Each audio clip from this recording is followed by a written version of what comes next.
friends, and welcome back to Girl on Fire, the financial independence podcast for independent women. My name is Priya. I'm a chartered accountant, an analyst, and the creator of Paper Money Co. I'm also a fierce financial feminist and the host of this podcast. I believe that a woman who is in control of her money is in control of her life. This week, in honor of International Women's Day and Women's History Month, I really wanted to talk about issues that women face when it comes to our finances.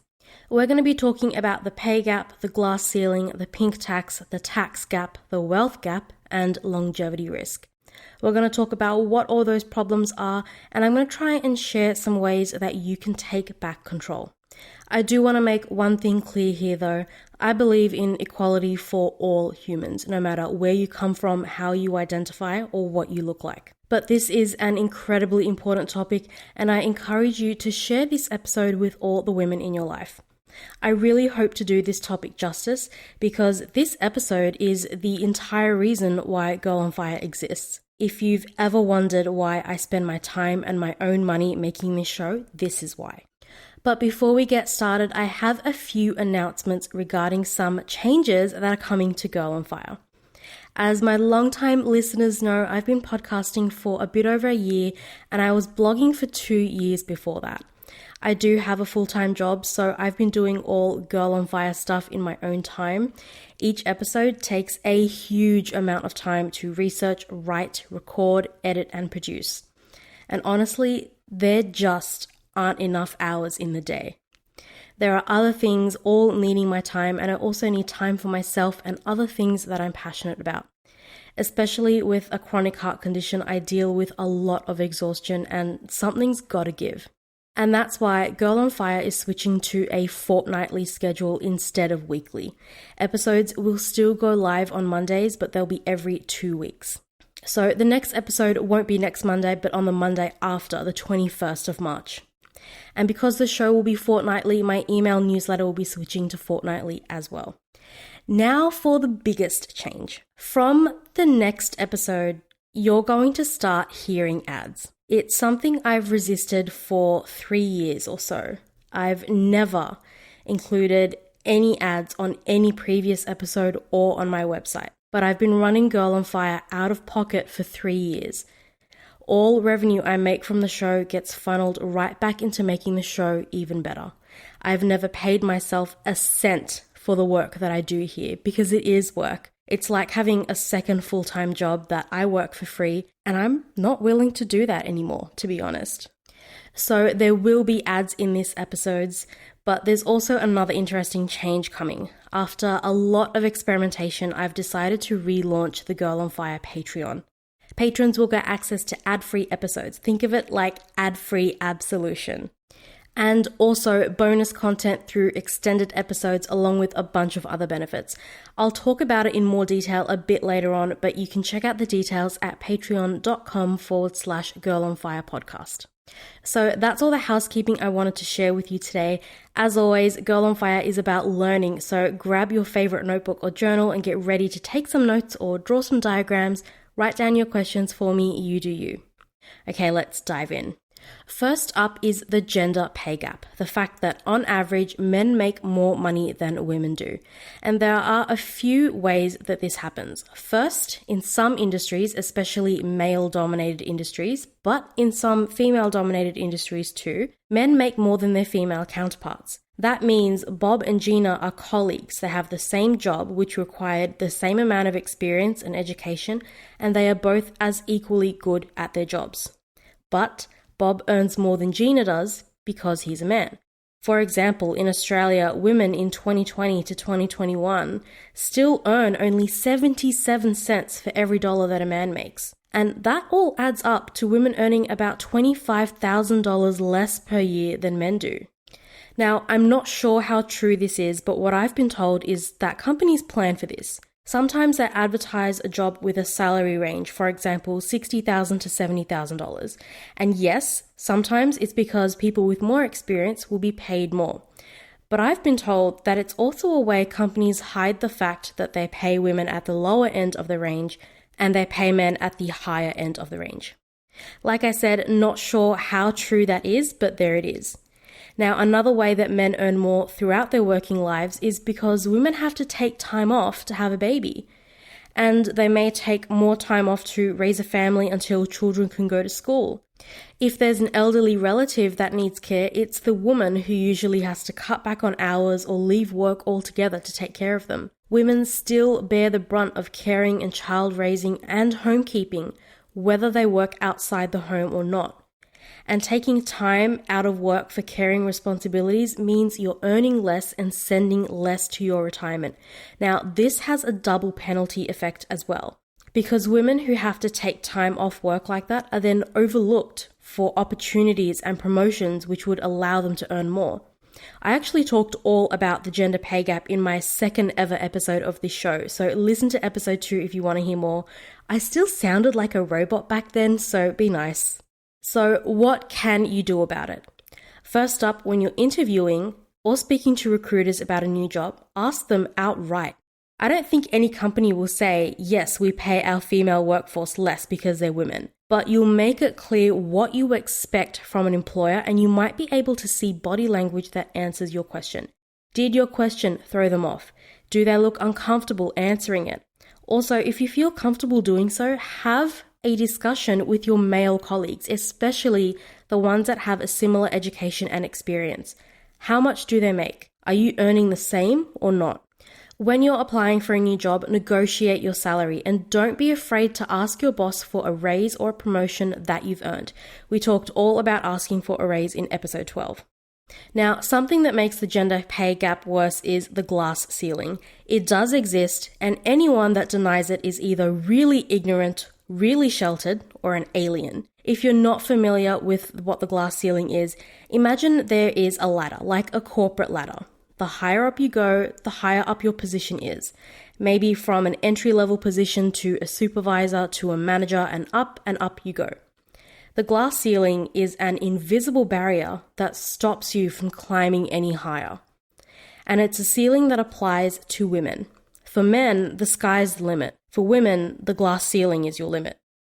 There's only so high we're allowed to climb, and pay attention to my words there. I'm not saying there's a limit to how high we're capable of climbing. That's BS. We're capable of so much more than people give us credit for. There's a limit to how high the establishment created for and by men will allow us to climb, because they think we need their permission.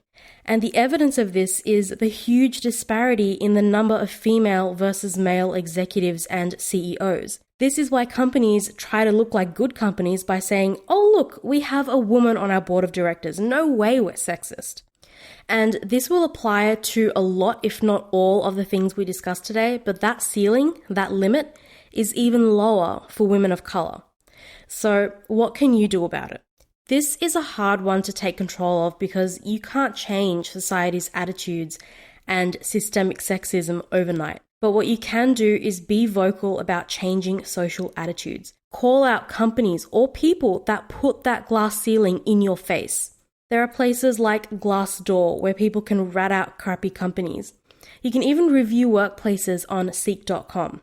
Another thing you can do is be really critical about companies when you're looking for a new job or going for a promotion. If you're interviewing, ask them outright how they treat women and make a judgment on whether this is a place that values equality or not. Look up executive management and leadership. Is there an adequate representation of women? Do these women have kids? What kind of policies does this company have regarding maternity leave and flexibility for working mothers? What kind of policies do they have for diversity and inclusiveness and equality? And if you feel like you're hitting a glass ceiling where you are, start making plans to break out of it. You might not be able to shatter it where you are, but you can look for another job with a better company that doesn't judge its employees based on their body parts. And I know that this isn't always possible. Sometimes you need to take the jobs that you can get, but when you have a bit of control, you have to take it. Next up is the pink tax. So not only do women earn less than men, but we also pay more for a range of products than men do. Certain women's products like razors and underwear and deodorant are generally more expensive than the similar men's products. We're paying more for essentially the same product. That's what the pink tax is. So, for example, a study in 2019 done by AMP in Australia found that women pay 29% more for razors, 16% more for body wash, and 12% more for underwear every single time they shop. And this is just a study in Australia, but this is a story that's repeated all over the world. And this goes for all the financial inequalities we talk about today. They apply to the US, the UK, and all over the world as well. The absolute worst example of the pink tax is GST and VAT taxes on pads and tampons. Those types of taxes are supposed to apply to non-essential luxury goods, but somehow our periods aren't essential. Good luck repopulating the world without them. After a long fight, this tax has been removed for women's sanitary products in Australia, but it does still exist in a lot of other places around the world. So this is yet another example of the system catering to men and purposely disadvantaging women. But what can you do about it? You could try buying men's products for certain items. Maybe not your undies or your deodorant. I don't want to smell like a man all day, but using a men's razor could be an option for you. They're actually often more gentle on your skin because they're designed for a face. And you end up with the same result that you would with a Venus razor. I've used a men's razor before. It's not pretty and pink, but it worked well for me. Another option you can try is to be intentional about where you're spending your money. There are more and more companies out there that are starting to cater specifically to women, and they're created and run by women. A good example of this is Modibody, a company started by an Australian woman that created the world's first biodegradable period and incontinence undies. It's a product created by a woman to cater specifically to women, and it's good for the environment too. The next inequality we're talking about is the one that was really highlighted during the pandemic, the Recession. That's a bit of a tongue twister to me, so I'm probably going to screw it up a few times. It's a clumsy word to say, but it basically is a recession that disproportionately impacts women. And that's exactly what happened. Most of the people working in service industries and retail were women, and they were losing their jobs because of lockdowns. And for those women, that's lost income and lost retirement contributions. Not only that, but women were more likely to be out of work because they were forced to leave their jobs to homeschool their kids. If we're looking at the US, in the first 2 months of the pandemic, a lot of people lost their jobs.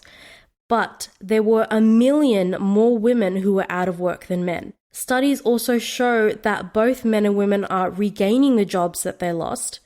And for a while, there were more women being rehired than men as restaurants and retails and salons reopened.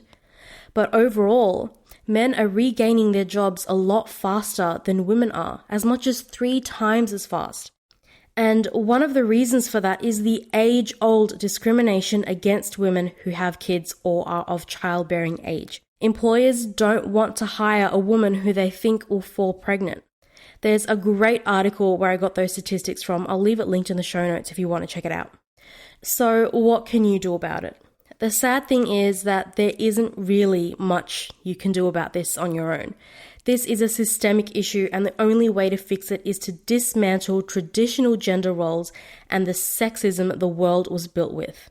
And that comes from raising awareness, making your voice heard, and spreading the message. It's not something that any one of us can do for ourselves. It's something we all have to do together for each other. Now, I don't know if this is what it's actually called. I kind of just made up a name, but next up is the tax gap. This one is a really frustrating one because it's compounding the inequality of the gender pay gap, but also because it's 100% created by the government. It's yet another symptom of an unequal world and unequal systems. So let me explain what the tax gap, as I call it, is. We already know that because of the gender pay gap, women earn less than men do. But when the government is handing out tax breaks, they usually focus those benefits on higher income earners. And as a result, not only are they disadvantaging lower income earners, they're also disproportionately disadvantaging women. This happens because all the other inequalities, like the glass ceiling and the pay gap, they mean that the most high income earners are men. So they get the lion's share of tax cuts. Let me use some tax changes in Australia as an example. There are some income tax cuts that are planned for 2024-2025. And the studies show that because the tax cut is for high income earners, men will be receiving twice as much of a cut as women will. I'll leave a link to the article in the show notes if you want to check it out. And I recommend that you do, even if you don't live in Australia, because I want you to see the graphs. I want you to see the inequality in more than just words and numbers and percentages. So what can you do about it? Unfortunately, this is another one of those things that's mostly outside of your control. But what you can do is get political about it and make your voice heard. Take the time to really understand the positions of political parties when it comes to voting time. Get vocal about this when the federal budget is released and vote with your dollars. And actually, go and vote too. Make your voice heard. Next up, we have the wealth gap. Now, the worst thing about all the stuff we've already talked about in this episode is that it snowballs. And the cumulative impact of all these inequalities is that it creates a wealth gap, which means that women accumulate less wealth than men do. We spend the same number of decades working, but we end up with less in the retirement fund. Because the system is unequal at every turn. We earn less. Our earning potential is more limited. We pay more. We're more impacted by recessions. We benefit less from tax cuts. And all that adds up to a smaller retirement nest egg. So what can you do about it? Well, first up, try to take control in all the other areas we talked about today. Because the wealth gap is a result of all the other inequalities we covered, you can start to impact it by trying to earn more or avoid the pink tax, for example. But most importantly, the best way to take control of your finances and close the wealth gap is to start investing. The sooner you start, the better, because you want to give your money as much time as possible to grow. The bigger your nest egg is, the smaller that wealth gap becomes. If you haven't started investing in your retirement yet, don't panic. Just take control of the situation, start learning about investing today, and keep learning until you're ready to start investing. The last thing I want to talk about today is longevity risk. I've mentioned it on this show before, but longevity risk is a risk that you will outlive your retirement earnings. You'll run out of money before you die. And this is a risk that women face much more than men do for two reasons. One, on average, women generally live longer than men do. We have a longer life expectancy. And two, because of the wealth gap and the gender gap and the pink tax and all the inequalities we talked about today. And for me personally, this is terrifying. I'm only 30 and I can't live in the moment because I'm still planning for how I'm going to keep a roof over my head when I'm 80. I'm terrified that all my hard work will still lead to me being in poverty when I'm in my old age. And that's not me being paranoid. That's a real risk for a lot of women. We're at risk of ending up in poverty in our golden and sunset years. So what can you do about it? Again, focus on closing that wealth gap as much as you can by investing early, investing often, and growing your nest egg. You don't need to become a billionaire. You just need enough to last you until the end of your life. And there are tools to help you figure out how to do that. That's why I created my FIRE calculator. It allows me to forecast how much money I'm going to need to last me for the rest of my life, and that's the goal that I invest for. But the other thing you can do, and I highly recommend this for all women, is to participate in your finances. And what I mean by that is this. There's something called a widow portfolio, which is a portfolio of income-producing assets that used to provide an income for a woman after her husband passed away. Because her husband handled all the finances and retirement funds and she wasn't involved in their finances. And you hear stories of a woman who's just lost her husband and is now trying to make sense of their finances. Please do not let that happen to you. No matter how much you earn, you should be involved in the financial decisions of your home and your financial planning. Don't leave everything up to your partner. And that goes for everyone, regardless of gender.